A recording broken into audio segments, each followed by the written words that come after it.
사도신경으로 고백하도록 하겠습니다. 나는 전능하신 아버지 하나님 천지의 창조주를 믿습니다. 나는 그의 유일하신 아들 우리 주 예수 그리스도를 믿습니다. 그는 성령으로 잉태되어 동정녀 마리아에서 나시고 본디오 빌라도에게 고난을 받아 십자가에 못 박혀 죽으시고 장사된 지 사흘 만에 죽은 자 가운데서 다시 살아나셨으며 하늘에 오르시어 전능하신 아버지 하나님 우편에 앉아 계시다가 거기로부터 살아있는 자와 죽은 자를 심판하러 오십니다. 나는 성령을 믿으며 거룩한 공교회와 성도의 교제와 죄를 용서받는 법과 몸의 부활과 영생을 믿습니다. 아멘. 네, 오늘 말씀 찾아보도록 하겠습니다. 오늘 말씀은 누가복음 18장 41절부터 43절까지입니다. 네, 누가복음 18장 41절부터 43절까지 말씀 보겠습니다.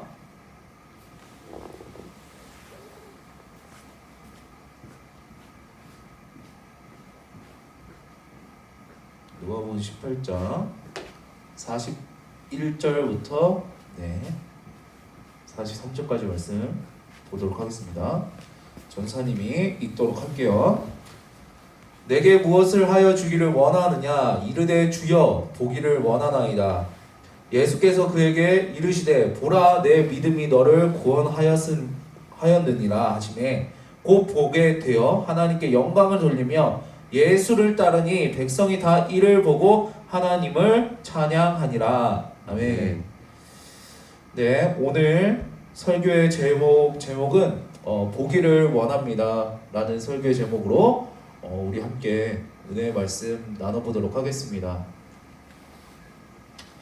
네, 예수님은 12 제자들에게 장차 예루살렘에서 일어난 일에 대해서 말씀해 주셨는데 그 내용이 여러분 결코 좋은 소식이 아니었습니다. 생각만 해도 끔찍하고 비극적인 일이었습니다. 그것이 누가복음 18장 31절부터 33절까지 말씀입니다. 예수께서 12 제자들을 데리고 이르시되 보라 우리가 예루살렘으로 올라가노니 선지자들을 통하여 기록된 모든 것이 인자에 응하리라.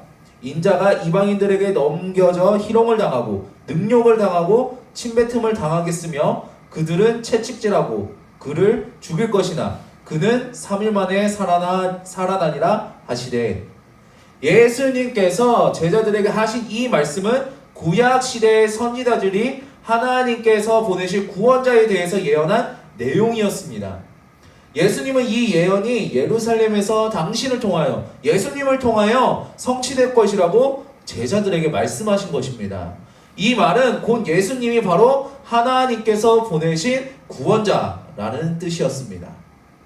예수님께서는 이때뿐만 아니라 그전에도 여러 차례 제자들에게 당신이 받을 고난과 부활에 대해서 말씀해 주셨습니다.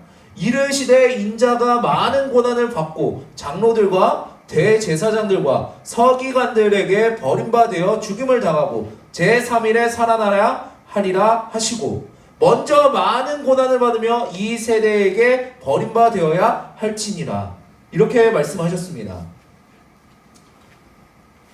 네. 예수님께서 이토록 상세하게 반복해서 고난에 대해서 말씀해 주셨지만 제자들은 이 말씀의 의미를 도무지 깨닫지 못했습니다. 알지 못했습니다. 이때뿐만 아니라 그 전부터 계속해서 깨닫지 못했습니다. 그들이 이 말씀을 알지 못하니 이는 그들로 깨닫지 못하게 숨긴 바 되었습니다. 또 그들은 이 말씀을 묻기도 두려워하더라. 제자들이 이것을 하나도 깨닫지 못하였으니 그 말씀이 감추었으므로 그들이 그 이르신 바를 알지 못하였더라. 안타깝게도 여러분 제자들에게는 예수님의 말씀을 깨달을 만한 영적인 안목이 없었습니다. 왜냐하면 제자들이 생각하는 구원자와 하나님께서 생각하신 약속하신 구원자는 너무나 달랐기 때문입니다.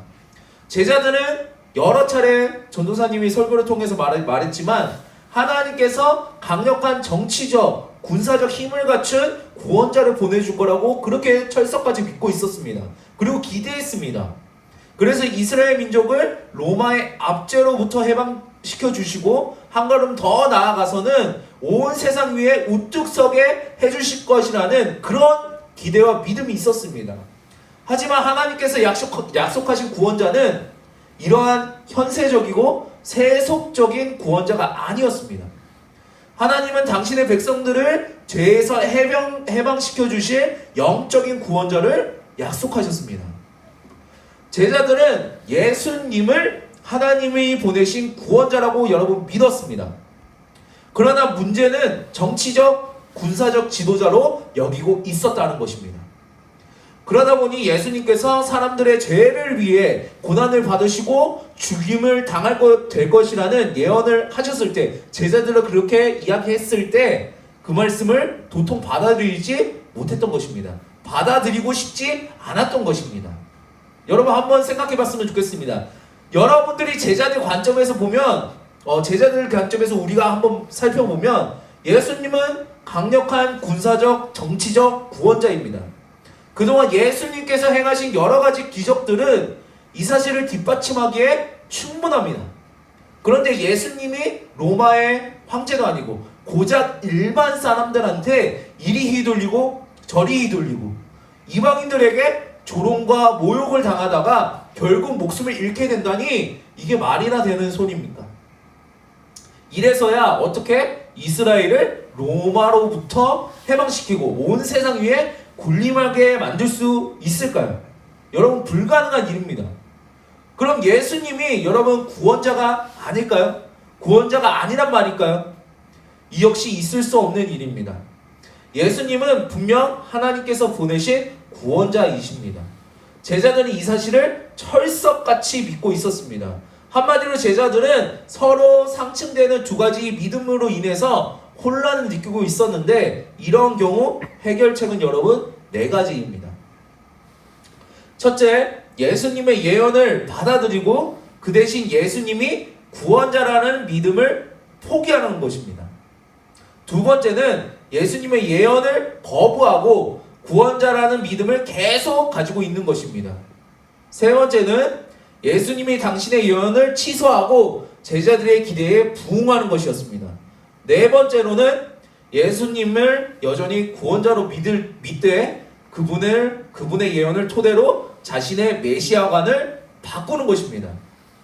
첫 번째에서 세 번째까지는 제자들의 메시아관이 그대로 유지되는 접근 방식입니다. 바뀌는 건 예수님이었습니다. 예수님이 구원자에서 탈락하시거나 예수님의 말씀이 받아들여지지 않거나 예수님께서 그들의 요구사항에 맞춰주심으로써 상충되는 믿음에 대한 갈등과 혼란을 해소시켜주는 방식이었습니다. 반면에 여러분, 네 번째 방식은 예수님이 아니라 제자들의 변화를 요구하는 해결책입니다. 그럼 둘 중에 어느 쪽이 더 힘들까요? 우열을 가릴 수 없을 만큼 둘 다 여러분 힘든 일입니다. 예수님께서 제자들의 입맛에 맞추어서 당신의 정체성과 구현사역을 포기할 수 없듯이 제자들 역시 그동안 굳게 믿어왔던 확고한 신념을 버리는 것은 결코 쉽지 않은 일이었을 것입니다. 제자들의 생각과 믿음이 옳다는 것이 아니라 옳고 그름을 떠나서 신념 체계라고 하는 것은 바꾸기 힘든다는 것입니다. 신념 자체를 바꾸기 너무나 힘이 듭니다. 아무튼 제자들은 예수님의 말씀을 여러분 이해하지 못했습니다. 받아들이지 못한 것입니다. 잘못된 메시아관을 가지고 있었기 때문입니다. 영적인 안목이 없었기 때문입니다. 예수님께서 이렇게 영적인 안목이 없어서 당신의 말씀을 제대로 이해하지 못하는 사람을 맹인이라고 표현하곤 하셨습니다. 누가복음 6장 39절과 41절의 말씀입니다. 또 비유로 말씀하시되 맹인이 맹인을 인도할 수 있느냐? 둘이 다 구덩이에 빠지지 아니하겠느냐? 어찌하여 형제의 눈 속에 있는 티는 보고 내 눈 속에 있는 들보는 깨닫지 못하느냐? 제자들의 영적인 상태는 여러분 맹인과도 같았습니다. 그들은 예수님을 믿었지만, 예수님을 따라다녔지만 예수님을 제대로 보지 못하고 있었던 것입니다. 왜곡된 눈으로, 잘못된 관점으로 예수님을 바라보고 있었다는 것입니다. 제자들이 이것을 하나도 깨닫지 못하였으니 그 말씀이 감추어졌으므로 그들이 그 이르신 바를 알지 못하였더라. 성경은 분명하게 이야기하고 있습니다. 깨닫지 못하였더라. 알지 못하였더라. 그럼 이제 제자들은 어떻게 해야 될까요?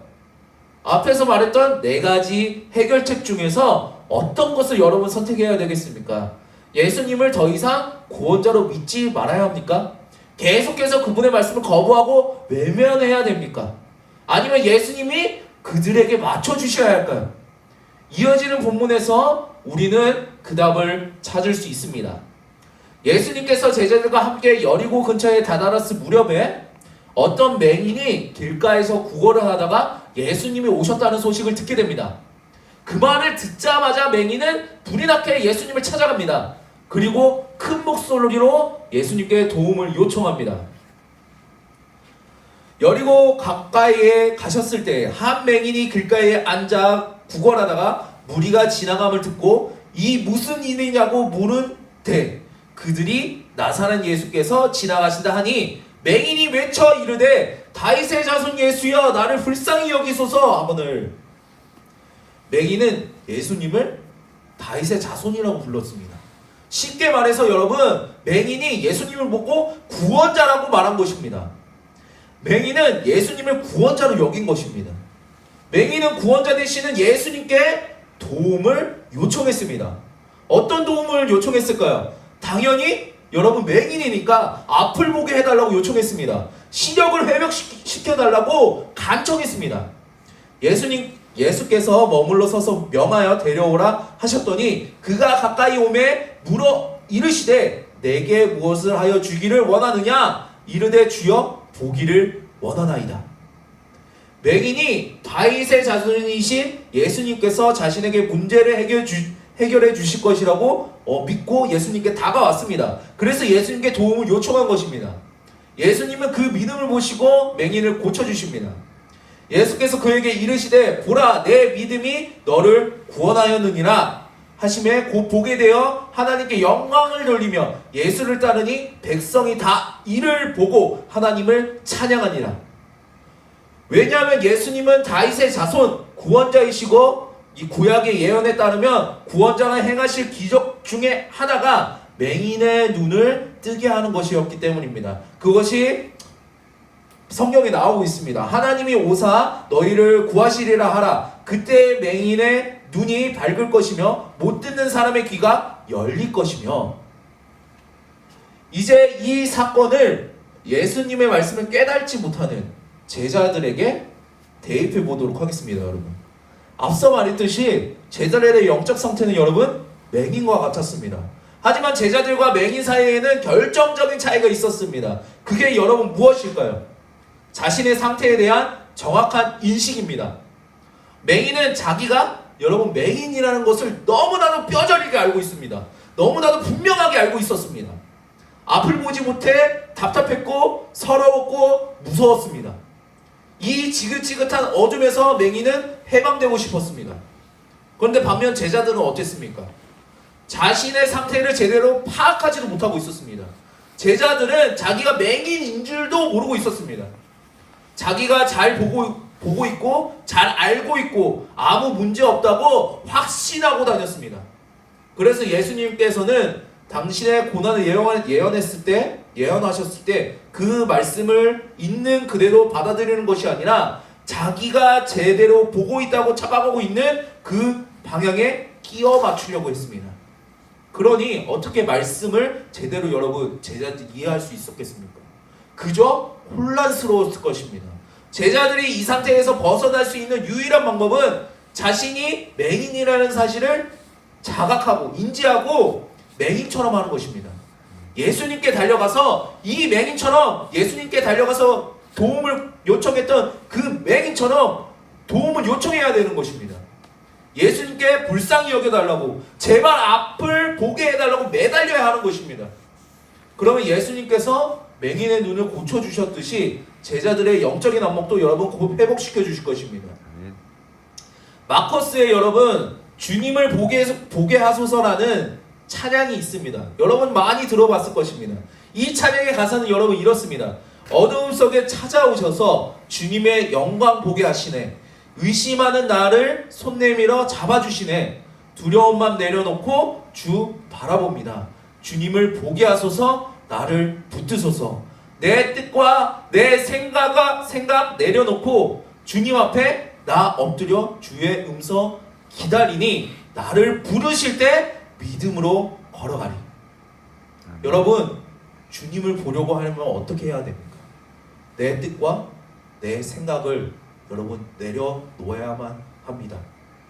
그런데 여러분, 이게 쉬운 일일까요? 이게 여러분 보통 힘든 일이 아닙니다. 맹인이 눈을 뜨는 것만큼 어려운 일입니다. 아니, 어쩌면 불가능에 가까운 일이라고 해야 할지 모르겠습니다. 그래서 우리는 주님께 나아가야 합니다.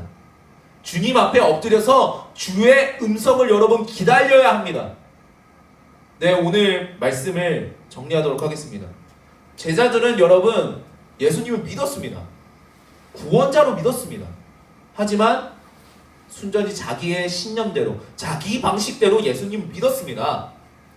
이런 의미에서 그들은 예수님을 보고 있었지만 사실은 보고 있는 것이 아니었습니다. 제자들은 여러분 맹인과도 같았습니다. 그런데 이게 제자들만의 문제일까요? 우리는 어떻습니까? 우리도 오늘 등장한 제자들과 같지 않습니까? 우리도 영적인 맹인일 때가 여러분 얼마나 많습니까? 우리는 예수님께 나아가야 합니다. 예수님께 나아가서 크게 소리쳐서 구해야만 합니다.